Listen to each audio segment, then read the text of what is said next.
This is one of the stupidest, dumbest, craziest ideas I've ever heard of. This is beyond April Fool's parody.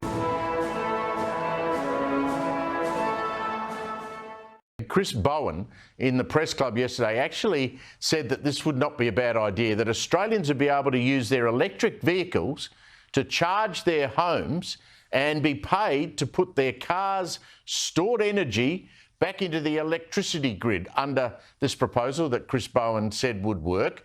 He wants this rolled out, I almost can't believe I'm saying this, over the next year or so. Where are we living? What if we lived on the moon? The problem is, while the restaurants would be really good there, they have no atmosphere. Margaret Thatcher said when socialists run out of money, they come after yours, or under Chris Bowen, when Labor run out of energy, they come after your electricity. This is one of the stupidest, dumbest, craziest ideas I've ever heard of. This is beyond April Fool's parody. The fact that you're going to power up the EV, drive around and then come back and then power up your house. I want to say to Labor, what is your major malfunction, numbnut? You don't need electric vehicles to do that. We've got these wonderful things called coal and gas. Let's bring in nuclear. Hell, let's have solar. Let's have wind. That's how you power people's houses, not electric vehicles. This is something out of, it's beyond yes, Minister. It's beyond utopia. This is stupid.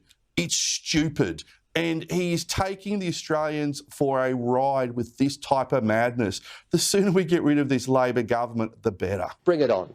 It's just a complete joke. Say you went on a trip from Brisbane down to the Gold Coast and back on a Saturday because you wanted to have a surf or you wanted to go down and sit on the beach for a while. When you get back home, the car has less electricity in the battery than what you're left with. So you've got to recharge it. You're not putting electricity back into the grid. So what's Bowen actually talking about here? Depends who you're talking about, whether you're talking about policy dysfunction. He's turning into a fool. He's depriving a village somewhere of their idiot. For someone to come up with an idea like this and say it out loud at the National Press Club and expect Australians to go, that sounds good. I'll have that. What?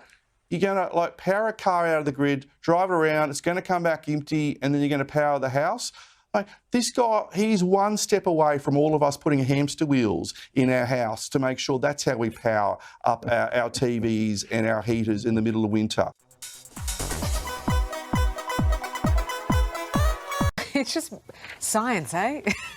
Mind-blowing, isn't it? This guy should not be sitting around a cabinet table. He shouldn't be sitting around a kitchen table. You know, he should be sent out somewhere and just be painting rocks white. That is his level of experience. I wouldn't trust him with a toaster or anything else. I'll give you an honest assessment of the opportunities and challenges in bringing down emissions. That's why I want to talk about the importance of our reliable renewables journey, to get on with the job of delivering more reliable, cheap, fatal flaws and gaping missing pieces. Bring it on.